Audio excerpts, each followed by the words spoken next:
ठीक है।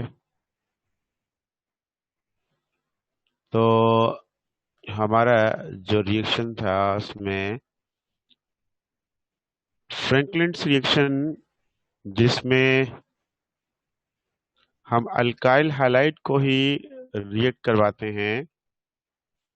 Alkyl halide, इसको जिंक के साथ रिएक्ट करवाएंगे। ये रिएक्शन भी बाकी सब अल्केन तो बना सकता है, लेकिन मीथेन नहीं बना सकता। मीथेन इससे भी नहीं बन सकता, क्योंकि इसमें भी दो अल्काइल ग्रुप वो आपस में कंबाइन होंगे। दो अल्काइल ग्रुप कंबाइन होंगे और दो अल्काइल के कॉम्बिनेशन से जो अल्केन बनेगा, तो वो symmetrical alkane means ethane, butane या जो भी होगा आगे वाले, वो बन सकते हैं। तो आमतौर पर इसमें भी कहा जाता है वर्ड्स रिएक्शन की तरह कि हमारे पास इवन नंबर वाले अल्केन्स बनते हैं। जैसे अगर एक कार्बन है तो उसको डबल करेंगे तो दो हो जाएंगे, दो कार्बन है तो चार हो जाएंगे, तीन कार्बन है तो छह हो जाएंगे, डबल करते जाएंगे। तो यानी कि ऑड नंबर वाले अल्केन्स जो हैं वो नहीं बन सकेंगे, इवन नंबर वाले बनते हैं। ज्यादातर यही होता है। तो ये हमारे पास है इसका। और इसके बाद हम देखते हैं हमारे पास क्या आगे है। इसकी केमिकल प्रॉपर्टीज। केमिकल प्रॉपर्टीज में हमारे पास जो रिएक्शंस हैं, इनमें ये वही हैलोजिनेशन रिएक्शन जैसे हमने पहले पढ़ा था। यहाँ पर इथेन में मोनोहेलो अल्केन तो वैसे ही बन जाएगा, जैसे इसकी कंडीशंस हैं सनलाइट की presence, zero order, homolysis fission. लेकिन जब डाइहेलो बनेगा तो दो आइसोमर्स होंगे। इन दो आइसोमर्स के नाम क्या होंगे? इन दो आइसोमर्स के नाम क्या होंगे?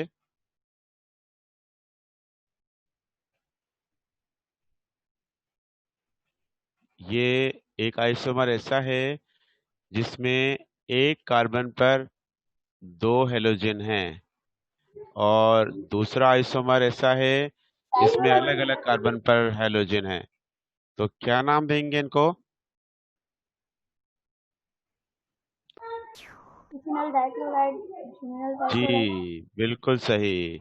विसिनल और जिमिनल होंगे। तो जिमिनल कौन सा होगा? तो जिस पर दो कार्बन जो अटैच होंगे डायरेक्ट दोनों हेलोजन अगर एक ही कार्बन पर होंगे। की कार्बन हो, सब दोनों हाइड्रोजन अगर एक कार्बन पर होंगे तो जिमिनल, और अलग अलग होंगे तो विसिनल। बिल्कुल ठीक। आई होप बिलाल समझ आ गया होगा आपको कि अगर एक ही कार्बन पर दोनों हेलोजन होंगे तो जिमिनल होगा, अलग अलग कार्बन पर होंगे तो विसिनल होगा। ये देखिए, ये वाला जो स्ट्रक्चर है इसमें हेलोजन अलग अलग कार्बन पर है। इस कार्बन पर ये वाला हेलोजन और इस कार्बन पर ये वाला हेलोजन। जबकि इस स्ट्रक्चर में आपके पास एक ही कार्बन पर दोनों हेलोजन आ रहे हैं। तो इसीलिए ये हो जाएगा आपके पास, ये क्या हो जाएगा आपके पास? ये हो जाएगा आपके पास जिमिनल हो जाएगा। बिल्कुल ठीक। और अभी हम इसको थोड़ी सी करेक्शन कर लें, क्योंकि इस पर हेलोजन नहीं आया है, तो इस पर नंबर ऑफ कार्बन जो है वो वही सेम रहेंगे, यानी कि थ्री रहेंगे। Number of hydrogen, sorry, number of hydrogen वही सेम रहेंगे। तो ये अब हो गया सही, CH3 CH Cl2। ये हो गया जिमिनल। इसका स्ट्रक्चर ये बना हुआ। अब यहाँ पर CH3 हो जाएगा और इस पे आ जाएगा CH। तो ये जिमिनल और विसिनल याद रखिएगा। आगे जब हम डी हेलोजिनेशन करेंगे तो आपसे दोबारा पूछेंगे ये, और ये सवाल बिलाल से पूछेंगे। उसके बाद जब सारे हेलोजन निकल जाएंगे तो ये बन जाएगा हेक्सा हेलो इथेन, यानी कि क्लोरो है तो हेक्साक्लोरो। जो इथेन का फार्मूला था उसमें सारे हाइड्रोजन को हटाकर और उन सब की जगह पर हम क्लोरीन लगा दें तो हेक्साक्लोरोइथेन हो जाएगा। तो ये होगा इसका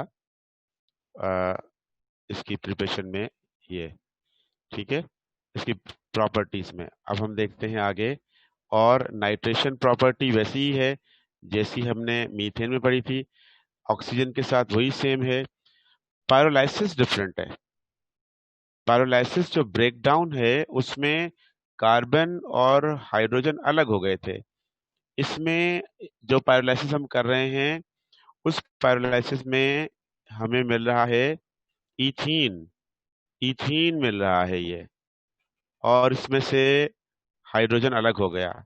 तो याद रहे कि इन एब्सेंस ऑफ एयर जब हम रिएक्ट करवाते हैं तो हमें मिलता है अल्कीन, एब्सेंस ऑफ एयर, और उसको हम कहते हैं पायरोलाइसिस। मैं आपको पिछला जो चैप्टर है यानी कि चैप्टर 6 उसका पेपर जो आज लिया है वो मैं आपको ग्रुप में भेज दूंगा अभी। और वो पेपर जो है आप लोग टेस्ट देंगे आप लोग, और उसमें देखेंगे कि जो भी आपका स्कोर हो बन जाए तो आप वो देख लीजिएगा, और मैं आपको शाम को उसकी की भेज दूंगा। तो ये है कि आज आपका ये टेस्ट हो जाए। तो अब जो इंटर के टेस्ट हैं वो वेरी फास्ट होते जाएं तो ज़्यादा सही है, उसके लिए हम लेट ना करें। तो इससे आगे हम पढ़ते हैं टॉपिक हमारा, और वो होगा कौन सा, इथीन। इथीन को पढ़ते हैं। इथीन क्या होता है, इथीन का बताएंगे कोई? इथीन का मॉलिक्यूलर फार्मूला बता दें, इथीन के बारे में थोड़ा सा बता दें कोई। Sir C2H4। Very good, C2H4 ethene है। और उसके बारे में कुछ? वेरी गुड, फर्स्ट मेंबर है एल्कीन का। Very good. और अनसैचुरेटेड कंपाउंड है। वेरी गुड, अनसैचुरेटेड कंपाउंड है इसका। जो है ये मैं आपको पिक्चर सेंड कर रहा हूँ, पिक्चर से हम पढ़ रहे हैं, वो उसका लिख नहीं सके उस पर। तो ये जो सेंटर में पढ़ाया था उसकी पिक्चर है ये, और उसका है, तो उससे देख लीजिएगा। अगर आपको समझ ना आए तो इसको भी उसी तरह से लिखना है, तो आप लिख लीजिएगा, नहीं तो फिर मैं लिख दूंगा इसको। अब देखिए ये है इथेन। इथेन को हम क्या कर रहे हैं, पायरोलाइसिस। ये कौन सा पायरोलाइसिस, जो अभी अभी पढ़ा था हमने, और किससे, डिहाइड्रोजिनेशन से। डिहाइड्रोजिनेशन यानी हाइड्रोजन का रिमूवल। यहाँ पर जो इथीन बना रहे हैं ना वो अनसैचुरेटेड है, इसमें डबल बॉन्ड है। इसको हम ओलेफिन भी कहते हैं, ओलेफिन फैमिली का मेंबर। जो अल्कीन है वो ओलेफिन। अल्केन्स को क्या कहते हैं? Paraffins. Very good, paraffins. Alkanes को कहते हैं पैराफिन्स। और ये अल्कीन का मेंबर है। तो अल्कीन में हमारे पास डबल बॉन्ड है और ये ऑयली होते हैं तो ओलेफिन कहलाते हैं, अल्कीन का फर्स्ट मेंबर। तो इसको बनाने के लिए हम रिमूव करते हैं एटम्स या ग्रुप ऑफ एटम्स। तो रिमूवल के लिए हम यूज करते हैं डीई, डी यूज करते हैं। जब हम एडजेसेंट एटम से, बराबर वाले एटम से, यानी कि ये हमारे पास एक कार्बन है, इसके बराबर वाला ये दूसरा कार्बन है, तो साथ साथ वाले कार्बन से अगर हम एटम्स को एलिमिनेट करेंगे, रिमूव करेंगे, जिससे सैचुरेटेड कंपाउंड अनसैचुरेटेड हो जाएगा, तो उस रिएक्शन को हम क्या कहते हैं?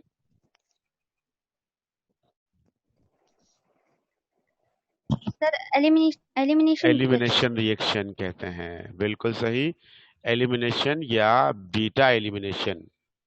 जब आपके पास दो एटम्स हों और उनमें साथ साथ वाले कार्बन से आप रिमूव कर रहे हो एटम्स या ग्रुप ऑफ एटम्स को, तो इस प्रोसेस को हम कहते हैं एलिमिनेशन या बीटा एलिमिनेशन।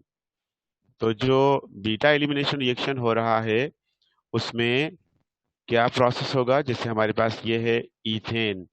इथेन से हमने 2 हाइड्रोजन को एलिमिनेट कर दिया और हमने उसको किया एब्सेंस ऑफ एयर, उसको गर्म किया तो इथीन बन गया। इथाइन वाला रिएक्शन थोड़ा इंपॉर्टेंट है।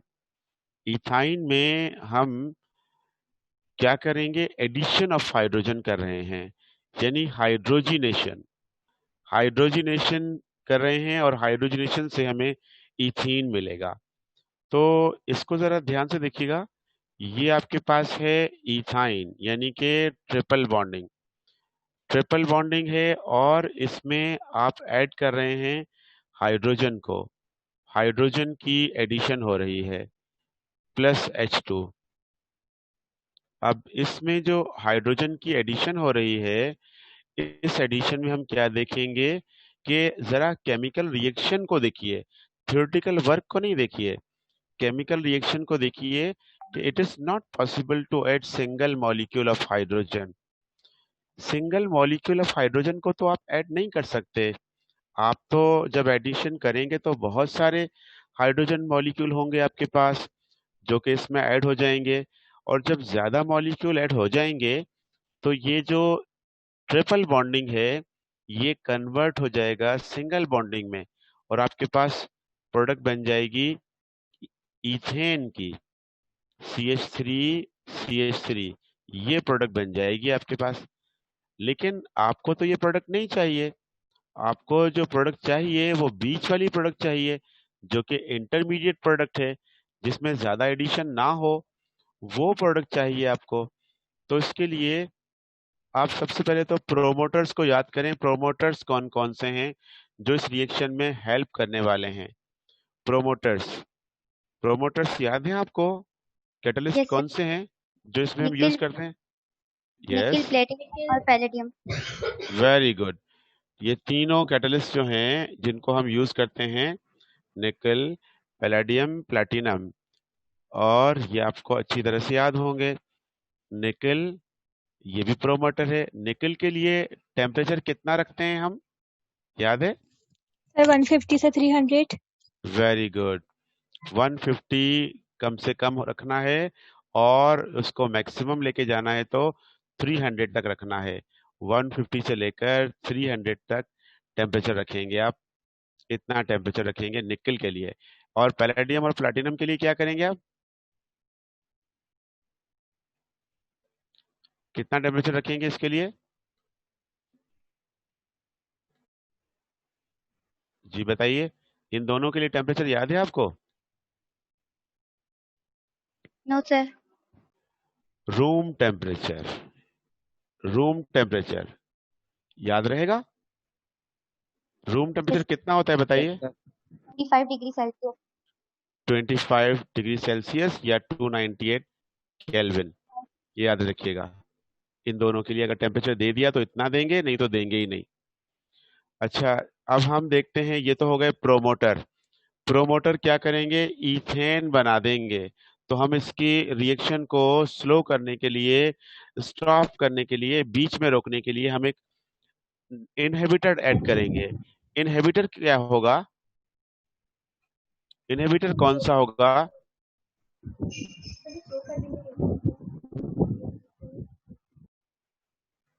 इनहिबिटर वंदना कौन सा होगा?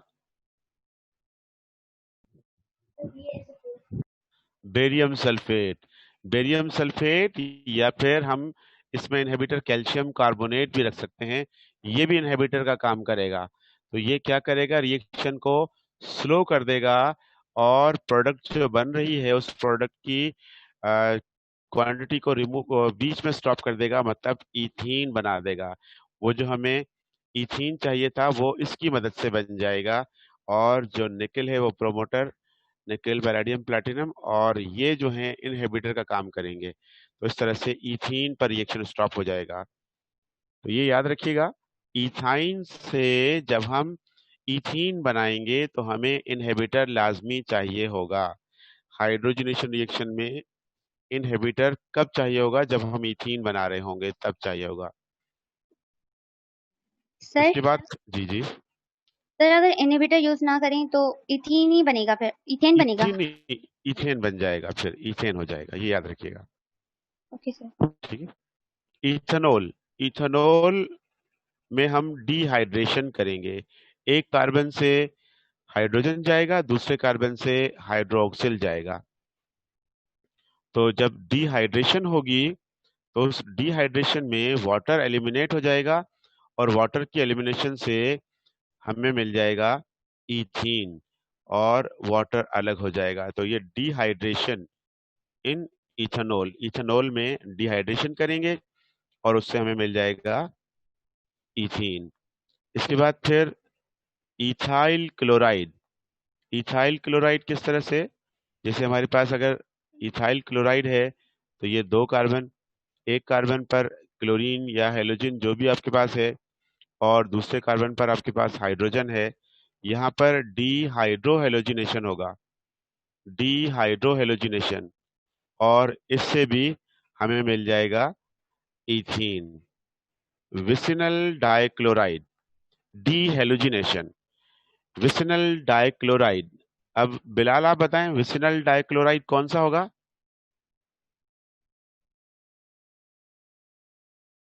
बिल्कुल सही, वेरी गुड। जिसमें डिफरेंट कार्बन पर हमारे पास हेलोजन होंगे तो वो विसिनल डाइक्लोराइड होगा। आयुष्मान, जिमिनल क्या होगा? सर एक कार्बन के ऊपर अपना ब्रेक होंगे। बिल्कुल सही, एक कार्बन पर दो हेलोजन होंगे तो वो जिमिनल हो जाएगा। तो अब आप में से बताइए कि हम जिमिनल से अगर बनाना चाहें डीहेलोजिनेशन करके तो हमें मिल जाएगा अल्कीन? No sir. नहीं नो सर। मिलेगा, क्योंकि नो। एक क्योंकि ही कार्बन से दो हेलोजन रिमूव होंगे तो नहीं हो सकता, पॉसिबल नहीं है। बिल्कुल ठीक, कि कब पॉसिबल है और कब पॉसिबल नहीं है ये याद रखेंगे आप, कि उसमें से पॉसिबल नहीं होगा। बिल्कुल सही कहा आलोचना आपने। तो ये हो गया हमारे पास डी विसिनल डाइक्लोराइड से डी हेलोजिनेशन। तो इस तरह से ये हमारे पास ये हो गए। और उसके बाद एक और है इथाइल एसीटेट से। इथाइल एसीटेट, इथाइल एसीटेट से हम कैसे बनाएंगे? इथाइल एसीटेट हमारे पास है CH3, और ये हमारे पास है इथाइल एसीटेट बनाना चाहते हैं हम, ये हमारे पास हो गया O, और ये हो गया CH2, वो एसीटेट बना, और यहाँ पर आएगा ये इथाइल। इथाइल जो है C2H5, C2H5 को हम लिख रहे हैं इस तरह से, और ये हो गया C2H5, C2 और ये H5 ऐसा हो गया। अब इसमें से ये बॉन्ड ब्रेक होगा, ये बॉन्ड ब्रेक होगा तो बताइए क्या क्या बनेगा? दो प्रोडक्ट्स कौन कौन सी बनेंगी, लोचना बताइए। सर एक तो इथेन बनेगा और वेरी गुड, और दूसरा?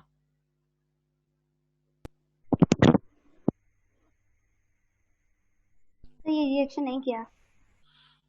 ये सामने सामने नजर आ रहा है आपको, देखिए ये क्या बन रहा है, ये देखिए ये क्या बन रहा है। CH3COOH क्या बना? Acetic acid, yes sir. Acetic acid बना। ये आपके पास है इथाइल एसीटेट, जिसको कैसे लिखते हैं? इस तरह से करके लिखते हैं, हमने अपनी मर्जी से इसको लिखा है, थोड़ी सी चेंजिंग करके। CH3COO और C2H5 ऐसे लिखते हैं। हमने C2H5 को थोड़ा ब्रेक कर दिया, ये है इथाइल एसीटेट C2H5। अब हमने क्या किया, C2H5 को लिखा, ये C2 और ये 2 और 2 4 और एक 5, C2H5। इसमें से ये बॉन्ड टूट रहा है, ये वाला बॉन्ड टूट रहा है, और ये वाला बॉन्ड टूट रहा है। ये दो बॉन्ड टूटेंगे और यहाँ से ये हो जाएगा CH2CH2, यानी कि इथीन, और यहाँ से ये बन जाएगा एसिटिक एसिड। ये जो है ऑक्सीजन, ये इलेक्ट्रॉन पेयर ले जाएगा, फिर ये हाइड्रोजन इलेक्ट्रॉन पेयर दे जाएगा, ये पॉजिटिव हाइड्रोजन इसके पास चला जाएगा, ऑक्सीजन के पास, बन जाएगा एसिटिक एसिड। तो इस तरह से ये बनेगा। आई होप समझ आ गया होगा। Yes sir. जी, तो इस तरह से ये हमने बनाया इथाइल। इसकी जनरल मेथड ऑफ प्रिपरेशन, इसकी अल्कीन की हो गई। अब हम देखते हैं इसकी जनरल केमिकल प्रॉपर्टीज को। तो इसकी जो केमिकल प्रॉपर्टीज हैं वो कौन कौन सी हैं। केमिकल प्रॉपर्टीज में मोस्टली एडिशन रिएक्शन हो रहे हैं। Addition of hydrogen, hydrogenation, addition of hydrogen halide, addition of halogen, addition of water, addition of hypohalous acid, oxidation. फिर ये ऑक्सीजन के साथ जो रिएक्शन है ये भी काफी सारे हैं। तो इन रिएक्शंस को हम देखते हैं कौन कौन से रिएक्शंस हो रहे हैं। इनकी केमिकल प्रॉपर्टीज जो हैं ये आ गई हैं सामने, केमिकल प्रॉपर्टीज। तो इन केमिकल प्रॉपर्टीज में हम देखते हैं एडिशन ऑफ हाइड्रोजन, हाइड्रोजन की एडिशन में इथेन बनेगा। अल्कीन डबल बॉन्ड ब्रेक होगा और डबल बॉन्ड के ब्रेक होने से हमारे पास डिफरेंट जो हैं वो एटम्स ऐड होते चले जाएंगे। हाइड्रोजन हैलाइड अगर हम HX को ऐड करेंगे तो इसमें हम ये देखेंगे हेलो इथेन जो बन रहा है, यानी क्लोरो ब्रोमो आयोडो। तो उसमें रिएक्टिविटी ऑर्डर दिया हुआ है बुक में आपको, वो रिएक्टिविटी ऑर्डर याद रखिएगा, यहाँ पर भी लिखा हुआ है लेकिन बुक में भी दिया हुआ है। तो मोस्ट रिएक्टिव हेलोजन एसिड कौन सा होगा, HI। लीस्ट रिएक्टिव कौन सा होगा, HF। तो reactivity top to bottom increase होती है, इन केस ऑफ अगर हेलोजन एसिड हो तो। लेकिन अगर अगर आप एडिशन ऑफ हेलोजन कर रहे हैं तो अपोजिट हो जाएगा, प्रोडक्ट बनेगी विसिनल आपके पास। लेकिन विसिनल में जो दो हेलोजन हैं तो सबसे फास्ट जो प्रोडक्ट बनेगी वो फ्लोरीन की होगी और सबसे लोएस्ट यानी सबसे कम बनेगी आयोडीन की, क्योंकि आयोडीन जो है वो आपके पास है सॉलिड, जिसके लिए चाहिए होगा आपको सॉल्वेंट चाहिए होगा ताकि वो रिएक्ट करवाए। जबकि क्लोरीन और ब्रोमीन के रिएक्शन नॉर्मल होंगे, फ्लोरीन का विगरस रिएक्शन होगा। विगरस का मतलब अनकंट्रोल्ड रिएक्शन, तो जो कि हम कंट्रोल नहीं कर पाएंगे, इतना फास्ट रिएक्शन होगा। तो इस तरह से बाकी जो रिएक्शंस हैं वो थोड़ा कंट्रोलेबल होंगे। तो ये रिएक्टिविटी ऑर्डर याद रखिएगा, ये आ चुका है पहले टेस्ट में, फिर दोबारा भी दे सकते हैं वो। तो दोनों में से एक आ चुका है, दूसरा आ सकता है। रिएक्टिविटी ऑर्डर में क्या देखेंगे कि हाइड्रोजन हैलाइड में सबसे ज्यादा रिएक्टिव है HI, सबसे लीस्ट रिएक्टिव है HF। सेवेंथ ग्रुप में देखेंगे तो HI नीचे आ रहा है, हाइड्रोजन नीचे आ रहा है, फ्लोरीन ऊपर है। और जब आप हेलोजन के एडिशन में देखेंगे तो वेरी फास्ट जो हो जाएगा वो फ्लोरीन हो जाएगा और स्लोएस्ट होगा वो आयोडीन होगा, यानी उसका अपोजिट। फिर एडिशन ऑफ वाटर करेंगे तो जैसे रिमूवल ऑफ वाटर किया था उसी हिसाब से आप एडिशन ऑफ वाटर को भी देखेंगे और इसमें इथेनॉल बनेगा आपके पास। एडिशन ऑफ हाइपोहाइलस एसिड, ये जो हाइपोहाइलस एसिड है इसको जो आपके पास बुक में दिया हुआ है इसमें क्लोरीन वाटर और ब्रोमीन वाटर से दिया हुआ है। पहले उनको रिएक्ट करवाएंगे क्लोरीन वाटर और ब्रोमीन वाटर को, उससे जो आपके पास प्रोडक्ट बनेगी वो HOX बनेगी और HX बनेगी। HOX जो है वो रिएक्ट करेगा इथीन से, एक कार्बन के पास जाएगा OH, दूसरे कार्बन के पास जाएगा X और ये हो जाएगा हेलोहाइड्रिन। यानी डबल बॉन्ड टूटेगा ना आपके पास, तो जब डबल बॉन्ड टूटेगा तो एक कार्बन के पास आपके पास चला गया X हेलोजन और दूसरे कार्बन के पास आपके पास चला जाएगा OH। तो इस तरह से ये कहलाएगा हेलोहाइड्रिन, या अगर क्लोरीन है तो क्लोरोइथेनॉल, ब्रोमीन है तो ब्रोमो इथानोल। ये हम इन दो को यूज करते हैं, क्लोरीन वाटर और ब्रोमीन वाटर को। हम आयोडीन को यूज नहीं करते, आयोडीन की रिएक्शन की स्पीड स्लो है इसलिए। और उसके अलावा हम इसको भी रिएक्ट नहीं कर यूज नहीं करते फ्लोरीन को।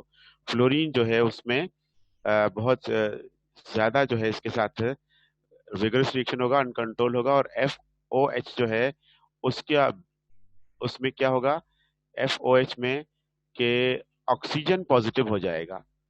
ऑक्सीजन पॉजिटिव हो जाएगा तो ये कंपाउंड बनता नहीं है, ये कंपाउंड पॉसिबल नहीं है। HOF ये नहीं बनता, HOCl बनता है, HOBr इजीली बनता है, तो ये रिएक्ट कर लेते हैं इजीली। इसके बाद फिर ऑक्सीजन के साथ कंबस्टन रिएक्शन। कंबस्टन तो आपको बताने की जरूरत नहीं है, कंबस्टन तो हमने पीछे भी पढ़ा है कि हमारे पास कार्बन डाइऑक्साइड एंड वाटर बनेगा। ये वाला इंपॉर्टेंट है, ऑक्सीजन के साथ ही, लेकिन जी जी,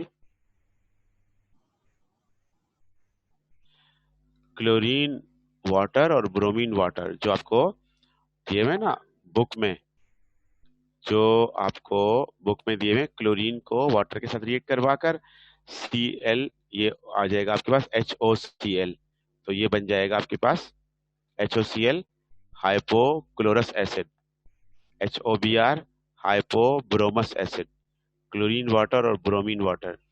तो ये जो इसके साथ जो रिएक्शन है ना, ये वाला हाइपोहेलिस वाला, एक पॉइंट रह गया, अभी आपने पूछा तो मुझे याद आ गया। ये पॉइंट ये है कि ये रिएक्शन कहलाता है अनसैचुरेशन टेस्ट। अनसैचुरेशन टेस्ट में दो आते हैं, एक है आपके पास KMnO4 सॉल्यूशन के साथ और दूसरा है ब्रोमीन वाटर के साथ। तो इसके साथ जो सैचुरेटेड कंपाउंड है वो रिएक्ट नहीं करते, जो अनसैचुरेटेड कंपाउंड है वो रिएक्ट करते हैं।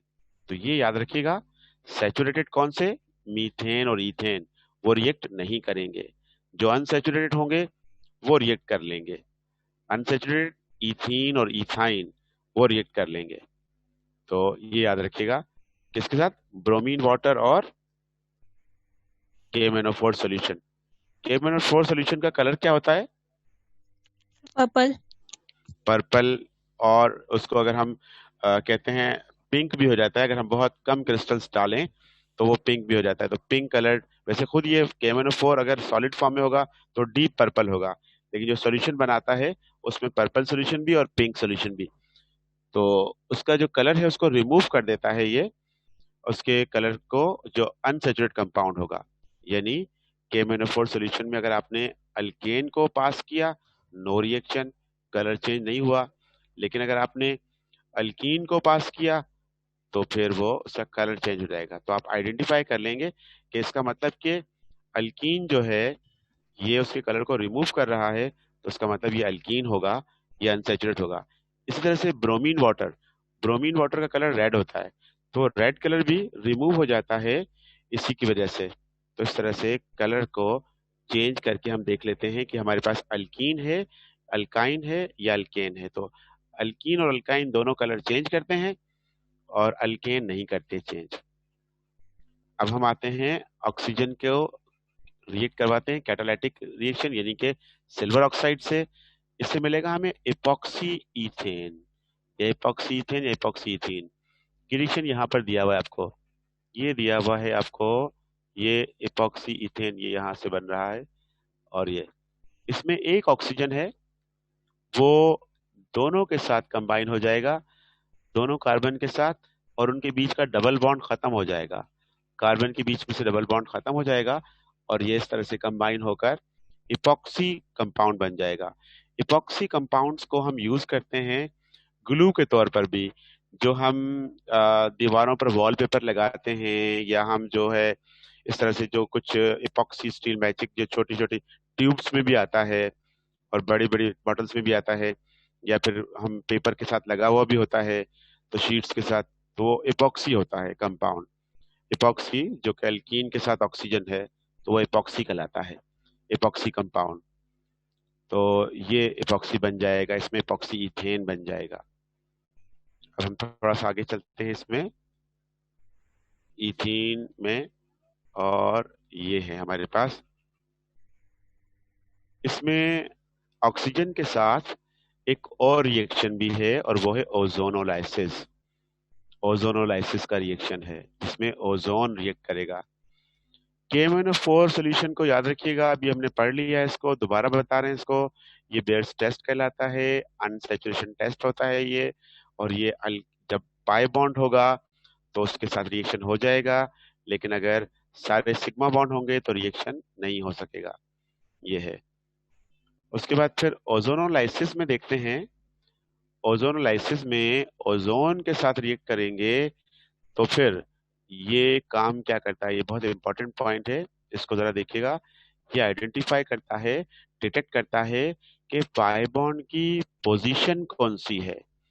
ऊपर जो हमने बेयर्स टेस्ट पढ़ा उसमें ये देखा कि पाई बॉन्ड है या नहीं है, लेकिन ओजोनोलाइसिस बताता है कि पाई बॉन्ड की पोजीशन क्या है।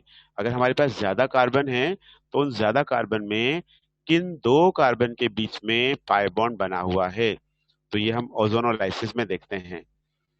ओजोनोलाइसिस का रिएक्शन यहाँ पर दिया हुआ है, ये देखिए।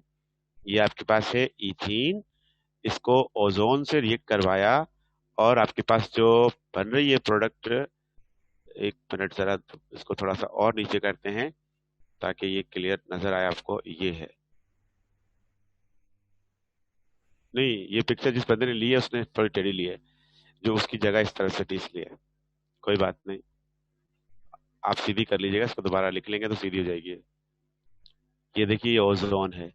ये आपके पास जो है इथीन का पाई बॉन्ड टूट गया, पाई बॉन्ड टूट गया। ओजोन में कितने ऑक्सीजन है? 3 ऑक्सीजन। पाई बॉन्ड टूटकर ये एक ऑक्सीजन और ये दूसरा ऑक्सीजन और ये तीसरा ऑक्सीजन, ये 3 ऑक्सीजन एटम्स अटैच हो गए इसके साथ। लेकिन ये अटैचमेंट जो है ये वीक अटैचमेंट है, ये रीअरेंज होंगे और रीअरेंज होकर ओजोनाइड बनेगा। ये वाली जो प्रोडक्ट बनी हुई है इसका नाम क्या है? ये नाम टेढ़ा टेढ़ा पढ़ने में आ रहा है आपको? बिल्कुल सही, मोलोजोनाइड है ये है मोलोजोनाइड। और ये मोलोजोनाइड जो है ये कन्वर्ट हो गया ओजोनाइड में। और ओजोनाइड कौन सा है? ये है ओजोनाइड। ओजोनाइड में क्या होगा कि ये कार्बन, इस कार्बन के साथ ये ऑक्सीजन, इसके साथ फिर ये वाला कार्बन, इसके साथ फिर जो ऑक्सीजन हैं बाकी रिमेनिंग वो यहाँ पर आ गए। इस तरह से ये बना ओजोनाइड। यहाँ पर हाइड्रोजन, इसके साथ एक हाइड्रोजन और ये दूसरा हाइड्रोजन, ये इसी तरह से इसमें भी हाइड्रोजन और ये दूसरा हाइड्रोजन यहाँ पर आ गया। तो जो इन दोनों कार्बन के बीच में बॉन्डिंग थी वो बॉन्डिंग ब्रेक हुई और ये बन गया हमारे पास ओजोनाइड। लेकिन अभी हम इसको ब्रेक करेंगे तो ये ब्रेक होकर क्या बन जाएगा? देखिए ये क्या बन रहा है, ये हमारे पास बना ये, और ये बनेगा इस तरह से। आप जरा देखिए आपके पास बुक में किस तरह से बना हुआ है। वहां सर्किल थोड़े गलत हो गए, ये ऐसे बनेगा। और इसका नाम मुझे बताइए, क्या नाम होगा इसका?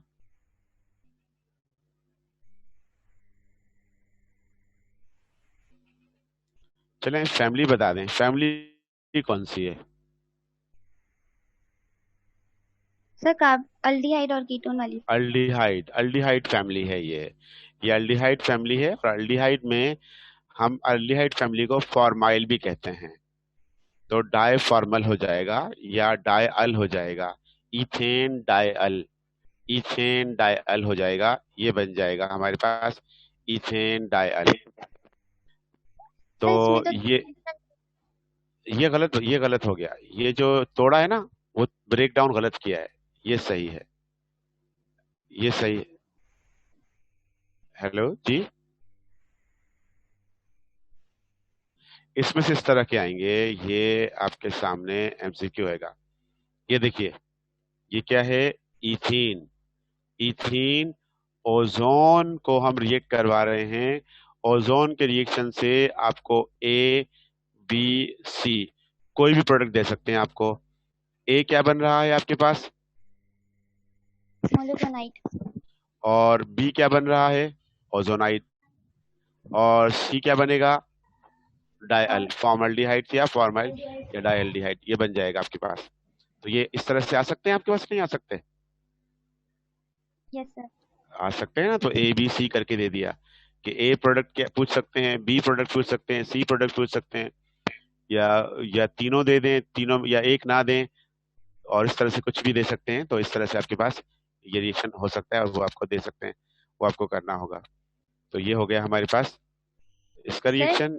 जी जी सर मोलिब्डेनाइट में जब ओजोनाइट बनेगा उसमें वाटर ऐड होगा। जी जी बिल्कुल, वाटर एलिमिनेट होगा। ये देखिए, ये बना हुआ, ये देखिए, ये आपके पास जो है ये वाटर ये रहा, और वाटर की एडिशन भी होती है, उसकी मदद से ये रिएक्शन हो रहा होता है। तो वाटर इसमें एलिमिनेट भी हो रहा है ना, वाटर बन रहा है। तो हम इस वाटर को यहाँ पर भी लिख सकते हैं -H2O करके, या इसको उठा के वहां ले जाएं हम, और जो लास्ट इक्वेशन है उसमें ले जा सकते हैं माइनस लगाकर, यहाँ पर लगा सकते हैं -H2O, ऐसे कर सकते हैं। तो ऐसे दे सकते हैं, वो माइनस लगा दें, माइनस लगा दें तो समझ जाएं कि इसमें वाटर एलिमिनेट होगा, वाटर निकलेगा। ये देखिए कैसे बन रहा है, ये बना आपके पास, और यहाँ से ये बना, और ये अलग हो जाएगा इस तरह से। तो ये इस तरह से आपके पास ये रिएक्शन होगा ये, ठीक है। ये फॉर्म अल्डिहाइड लास्ट प्रोडक्ट आपके पास। अब जो दो रिएक्शंस रह गए हैं, उन दो रिएक्शंस को देखते हैं। और एक, जी हेलो, अच्छा हाँ, लेस देन 1 मिनट है। तो इन दो रिएक्शन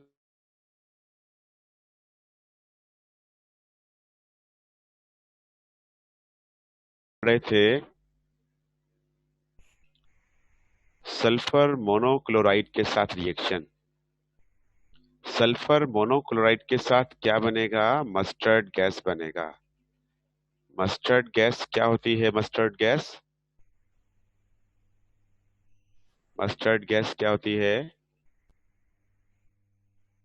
हाईली पॉइजनस गैस है। और इसको और क्या कहते हैं हम? दूसरा नाम क्या है इसका?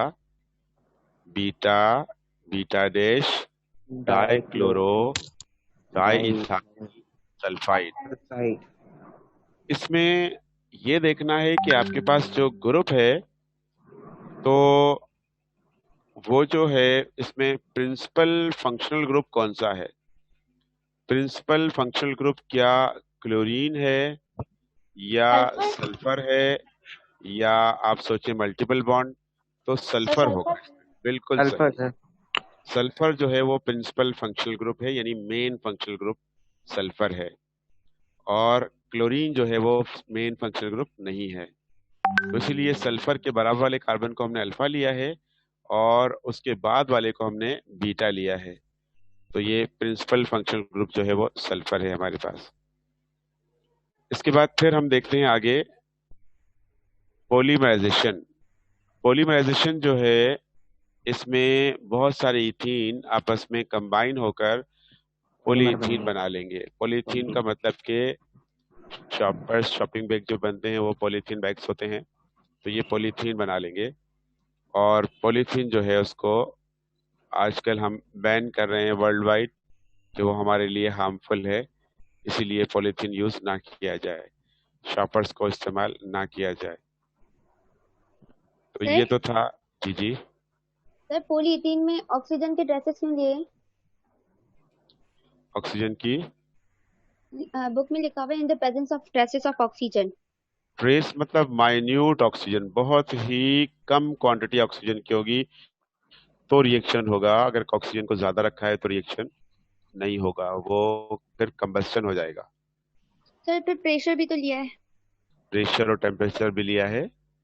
प्रेशर और टेम्परेचर ये सारी कंडीशंस रखेंगे, तभी आपके पास जो है पॉलीथीन बनाते हुए, शॉपर्स बनाते हुए क्या ख्याल रखना है ये बताया है इन्होंने, कि जो आप कंपाउंड बना रहे हैं उसको बनाते हुए आपको कंडीशंस क्या क्या रखनी है, ये है। सर सर इससे कारपेट भी बनता है क्या? कारपेट इसी से बनता है जो आप फ्रूट्स को राइपनिंग, फ्रूट की राइपनिंग के लिए इस्तेमाल करते हैं, वो बनता है इससे। राइपनिंग ऑफ फ्रूट, तो वो भी इसी से बनाया जाता है। हाँ, उसको बनाने के लिए भी इस्तेमाल करते हैं। तो हमारे पास जो इसमें कार्बाइड है ना, ये कार्बाइड और कार्बेड, ये फिर हम कारपेट के देते हैं उसको। वो कारपेट तो नीचे बिछाने वाला वो नहीं, लेकिन ये इस तरह से जो है होता है।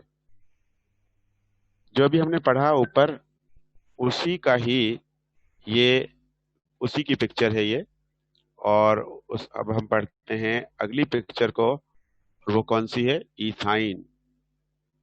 इथाइन की पिक्चर है ये। इथाइन में क्या क्या बनेगा, या इथाइन किस किस से बनेगा? तो ये इथाइन के आपके पास रिएक्शंस हैं। अब आप लोग हेल्प करेंगे कि ये कौन कौन से रिएक्शंस हैं, इनमें किस किस से हम बना रहे हैं। तो ये बताइए कि इथाइन बना रहे हैं, तो इथाइन बनाने के लिए हमारे पास रिएक्टेंट्स 1 2 3 4 5 और 6 रिएक्टेंट हैं। तो 6 रिएक्टेंट में आपके पास बहुत कम कम लिखा सामने नजर आ रहा है। अब आप बताएंगे कि ये कौन कौन से रिएक्टेंट्स हैं और हम इनमें से किस से बना रहे हैं, कैसे बना रहे हैं। तो बताइए फर्स्ट वन, पहला पहला बताइए फर्स्ट वन, जिसमें हम किस से बना रहे हैं इसको।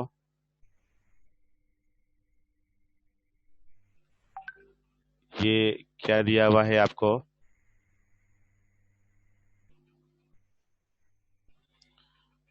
बर्थलोट्स मेथड तो है, बिल्कुल बर्थलोट मेथड तो ये वाला है। बर्थलोट मेथड आपके पास लिखा हुआ है, आपको पता है बर्थलोट मेथड्स में कैसे बनाते हैं, किस तरह से यूज करते हैं, क्या करते हैं? आपके पास है? नहीं नहीं, आप अपने सामने पढ़ते हुए बुक और रजिस्टर खुला हुआ हो, जो हमारे पास सेंटर में भी क्लास में खुला हुआ होता है, तो उसमें से देखकर बच्चे बता रहे होते हैं कि ये रिएक्शन किस तरह से है। वो आसान हो जाता है याद करना आपको, फिर आपको बाद में इतना याद नहीं करना पड़ता। तो उसके हिसाब से बताइए कि अगर ये बर्थलोट्स मेथड है, तो बर्थलोट मेथड में हम क्या रिएक्ट करवाते हैं, किस किस को किसके साथ रिएक्ट करवा रहे हैं? सर कार्बन को हाइड्रोजन के साथ रिएक्ट बिल्कुल करवाएंगे। सही। कार्बन जो है उसके इलेक्ट्रोड्स हैं हमारे पास कार्बन के, और उन इलेक्ट्रोड्स को फिर हम रिएक्ट करवा रहे हैं किसके साथ? हाइड्रोजन गैस के साथ। हमारे पास गिलास ट्यूब होगी, हमारे पास कैसा होगा? ये हमारे पास जो है, ये एक एंड है, ये ऐसी पिक्चर बनी हुई होगी आपके पास रजिस्टर में, और ये इसका इस तरह की बनी हुई होगी आपके पास, अगर आपने बनाई होगी क्लास में तो। ये अच्छा, आप तो उधर सेंटर में पिक्चर लेते थे ना? तो ये है आपके पास, ये इलेक्ट्रोड्स लगे हुए हैं कार्बन के। यहाँ से हम गैस को एंटर करेंगे, और वो गैस जो एंटर होगी यहाँ से, वो गैस एंटर होगी हाइड्रोजन गैस। और ये हमने यहाँ से इनको ये कर दिया बंद, और ये इलेक्ट्रिक करंट के साथ, इसमें भी इधर से इलेक्ट्रिक करंट के साथ, और यहाँ से हमने कर दिया बंद। अब जब अंदर इलेक्ट्रिक करंट पास होगा, तो जो हाइड्रोजन गैस को हमने अंदर ऐड किया है, वो हाइड्रोजन गैस ब्रेक हो जाएगी। ब्रेक होकर हाइड्रोजन गैस किस तरह से ब्रेक होगी? एक हाइड्रोजन पॉजिटिव और दूसरा हाइड्रोजन नेगेटिव। तो इसको हम क्या कहेंगे? ये होमोलाइसिस है या हेट्रोलाइसिस है? होमोलाइसिस होगा या हेट्रोलाइसिस होगा?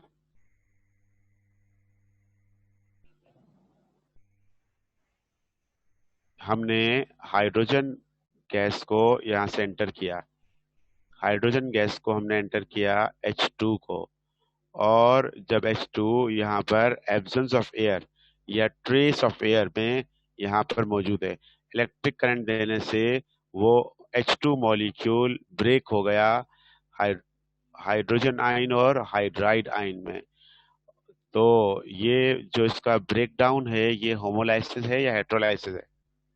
होमोलाइसिस।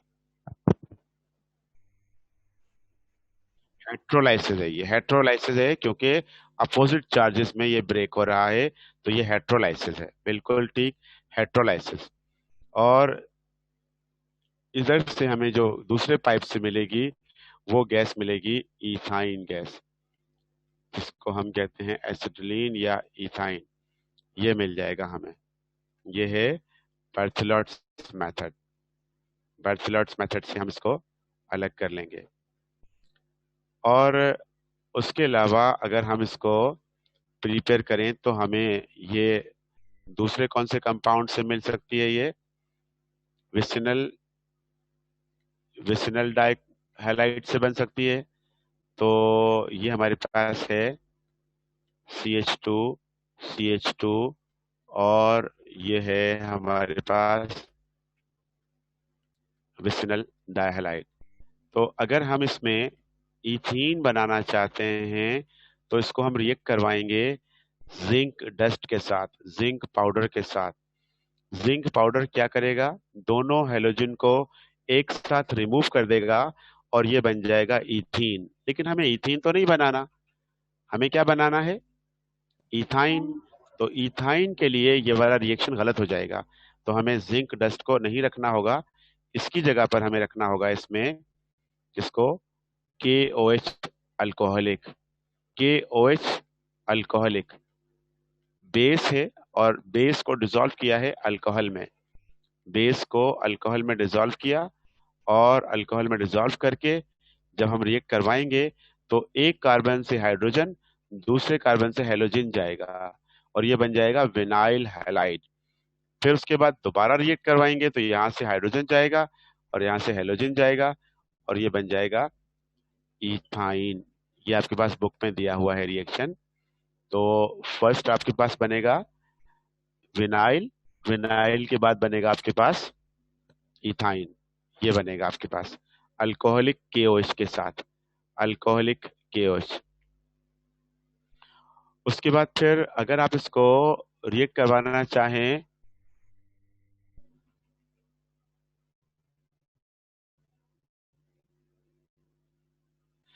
अगर आप इसको जो है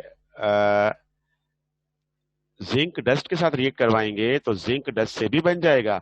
लेकिन आपके पास रिएक्टेंट में क्या होना चाहिए? जिंक डस्ट के साथ अगर आप रिएक्ट करवा रहे हैं तो जिंक डस्ट के साथ आपके पास होगा 4 टाइम्स हैलोजन होगा जी।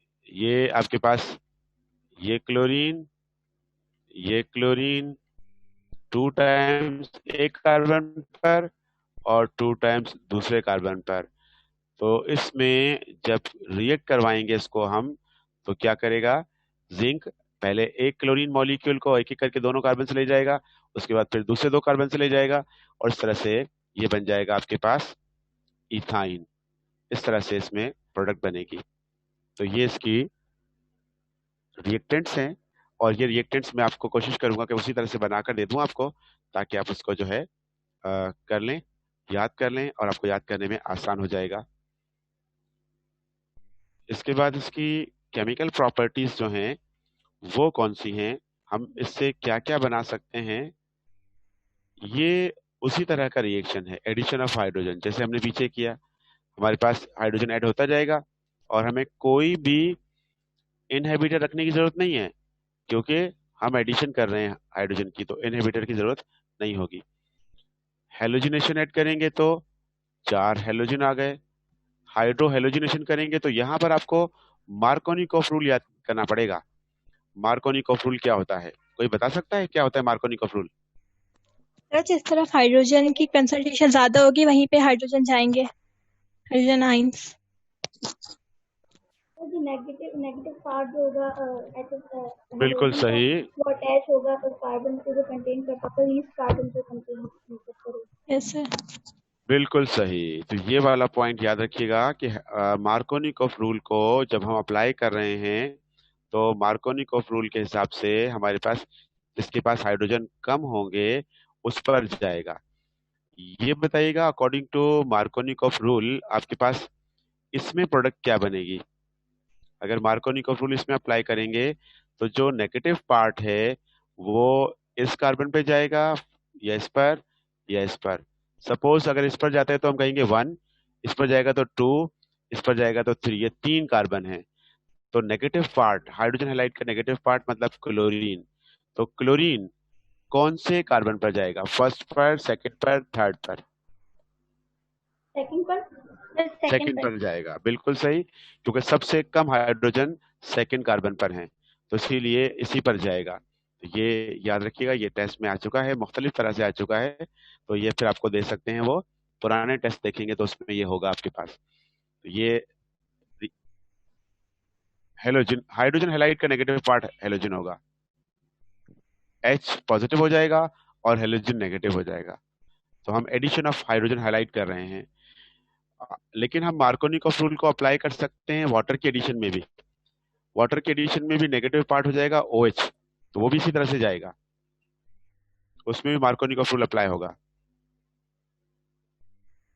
तो हम देखते हैं, फिर दोबारा ऊपर चलते हैं थोड़ा सा। जी जी। सर इसमें कोई सिमेट्रिकल और एसिमेट्रिकल की बातें? मार्कोनिकॉफ रूल में, जी। हाँ बिल्कुल सही। सिमेट्रिकल और एसिमेट्रिकल बात यह है कि अगर आपके पास जो है ये है आपके पास कार्बन, तो इसके इस तरफ को देखें, आपके पास जो ग्रुप है वैसा ही ग्रुप इस तरफ नहीं है, तो आप कहेंगे कि ये सिमेट्रिकल नहीं है। अगर आप जी। मार्कोनिकॉफ रूल को अप्लाई करना चाहते हैं इस पर, यानी कि आपके पास है CH3, फिर सिंगल बॉन्ड CH, और फिर डबल बॉन्ड, और फिर ये आपके पास CH है, और उसके बाद फिर आगे आपके पास फिर CH3 है। इस पर मार्कोनिकॉफ रूल अप्लाई नहीं होगा, क्योंकि ये सिमेट्रिकल है। सिमेट्रिकल पर मार्कोनिकॉफ रूल अप्लाई नहीं होता, क्योंकि इसमें अगर हम ये कहेंगे कि किस कार्बन पर जाएगा, तो आपको पता है कि हाइड्रोजन हैलाइड जो है इन दोनों में से एक पर हाइड्रोजन जाएगा, एक पर हेलोजन जाएगा, तो दोनों के पास इक्वल हाइड्रोजन है। इक्वल हाइड्रोजन है तो यहाँ पर मार्कोनिकॉफ रूल अप्लाई नहीं होगा। तो मार्कोनिकॉफ रूल अप्लाई तभी होता है जब आपके पास एसिमेट्रिकल हो, यानी किसी पास ज्यादा कार्बन, किसी का ज्यादा हाइड्रोजन, किसी पास कम हाइड्रोजन, तो हम अप्लाई करेंगे मार्कोनिकॉफ रूल को। ठीक है, ठीक है। अब हम देखते हैं आगे। आगे हमारे पास है addition of hydrogen cyanide. Hydrogen cyanide को ऐड करेंगे तो विनाइल साइनाइड बनेगा। विनाइल साइनाइड को हम और क्या कहते हैं, नाइट्राइल। नाइट्राइल भी कहते हैं, जब साइनाइड होता है उसको हम नाइट्राइल भी कहते हैं। एडिशन ऑफ वाटर, अल्कोहल बनेगा, हाइड्रेशन कहलाएगा। Addition of ammonia, vinyl amine बनाएगा। विनाइल अमाइन किस तरह से, जो जो भी आपके पास एडिशन कर रहे हैं तो वो मॉलिक्यूल ब्रेक हो जाएगा, जैसे ये अमोनिया है तो ये ऐसे ब्रेक हो जाएगा। और आपके पास है c triple bond, c triple bond है ये दोनों के बीच में, तो ट्रिपल बॉन्ड में से एक बॉन्ड ब्रेक हो जाएगा आपके पास। जब एक बॉन्ड ब्रेक होगा आपके पास, तो दोनों कार्बन के पास एक एक एटम जाएगा। ये एक बॉन्ड ब्रेक होगा आपके पास, तो अब क्या होगा कि अगर हम इस वाले बॉन्ड को ब्रेक करते हैं तो हम देखते हैं कि हमारे पास जो है ये ब्रेक हो गया। अब हमारे पास जो आएगा, ये हाइड्रोजन इस पर गया सपोज, और ये अमाइनो इस पर गया, तो ये कहलाएगा विनाइल अमाइन। इसी तरह से विनाइल साइनाइड, इसी तरह से विनाइल अल्कोहल, विनाइल हैलाइड, ये बनते जाएंगे, विनाइल प्रोडक्ट्स बनती जाएंगी। विनाइल एसीटेट, एसिटिक एसिड का भी इसी तरह से ब्रेक होगा, और ये यहाँ से ब्रेक हो जाएगा, हाइड्रोजन एक कार्बन पर जाएगा और एसीटेट दूसरे कार्बन पर जाएगा। और जो विनाइल एसीटेट है ये पॉलीमराइज होकर फिर बनाएगा पॉलीविनाइल एसीटेट। पॉलीविनाइल एसीटेट को हम कहाँ इस्तेमाल करते हैं,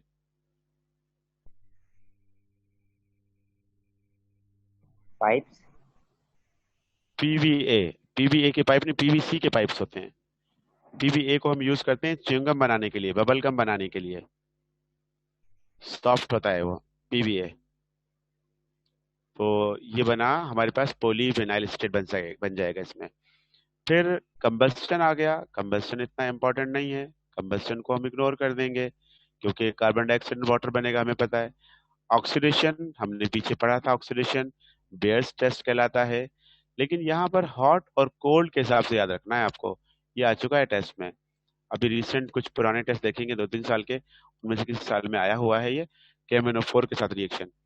तो अगर आपके पास हॉट KMnO4 है तो बनाएगा ऑक्सैलिक एसिड, कोल्ड KMnO4 है तो बनाएगा फॉर्मिक एसिड, ये बनाएगा। अगर आप इसको पॉलीमराइज कर रहे हैं तो पॉलीमराइजेशन में ट्राइमराइज हो जाएगा, 3 मोनोमर्स कंबाइन होंगे और ट्राइमराइज होकर जो प्रोडक्ट बनाएगा उस प्रोडक्ट को हम कहते हैं बेंजीन। बेंजीन बना लेगा। इसमें इसकी एसिडिक प्रॉपर्टीज भी हैं, ये एसिडिक नेचर शो करता है। एसिडिक नेचर में ये प्रोटॉन डोनर का काम करता है। अगर आपके पास आएगा कि चारों में से यानी मीथेन, इथेन, इथीन, इथाइन, इन सब में से किसके पास प्रोटोनेशन की एबिलिटी है, एसिडिक एबिलिटी है, तो वो इथाइन होगा। इथाइन के दोनों कार्बन करीब करीब हैं ट्रिपल बॉन्ड में, तो इसीलिए इथाइन में जो है प्रोटोनेशन की एबिलिटी ज्यादा है, प्रोटॉन डोनर की एबिलिटी ज्यादा है। एसिडिक बिहेवियर शो करता है जब इसके पास कोई आ जाता है पॉजिटिव चार्ज वाला, कोई भी आ जाएगा इलेक्ट्रोफाइल, तो ये प्रोटॉन को हटा देगा, हाइड्रोजन को हटा देगा और उसके साथ कंबाइन हो जाएगा। ये बना है डाई सोडियम एसिटोलाइड, ये बना है डाई कॉपर एसिटोलाइड, ये बना है डाई सिल्वर एसिटोलाइड। इसमें रिएजेंट्स क्या होंगे वो भी आप याद रख लीजिएगा। कॉपर क्लोराइड है या सिल्वर नाइट्रेट है। तो सिल्वर नाइट्रेट को जब रिएक्ट करवा रहे हैं तो हम अमोनिया को यूज करते हैं। अमोनिया के साथ जब सिल्वर नाइट्रेट मिक्स होता है तो वो कहलाता है अमोनिकल सॉल्यूशन ऑफ, कहते हैं इसको हम, कौन सा रिएजेंट कहते हैं, टॉलिन्स रिएजेंट। टॉलिन्स रिएजेंट में ये देगा हमें सिल्वर प्रोडक्ट देगा। तो इस तरह से ये आप इनके मेटल के साथ रिएक्शन याद रखिएगा, क्योंकि दूसरा कोई और इस तरह का ऑर्गेनोमेटेलिक कंपाउंड नहीं बना रहा अल्केन में से, बिल्कुल बिलखुसूस अल्केन में नहीं बना रहा, और अल्कीन भी आमतौर पे ऑर्गेनोमेटेलिक कंपाउंड नहीं बनाता। ऑर्गेनोमेटेलिक कंपाउंड कौन से होते हैं? Grignard reagent. बिल्कुल सही, ग्रिग्नार्ड रिएजेंट भी ऑर्गेनोमेटेलिक कंपाउंड है, जिसमें हमारे पास जो कंपाउंड होगा तो उसमें मेटल भी शामिल होगा। ऐसा ऑर्गेनिक कंपाउंड जिसमें मेटल शामिल है वो कहलाता है ऑर्गेनोमेटेलिक कंपाउंड। Organometallic compound. जी, अब हम देखते हैं, ये हमारा हो गया है,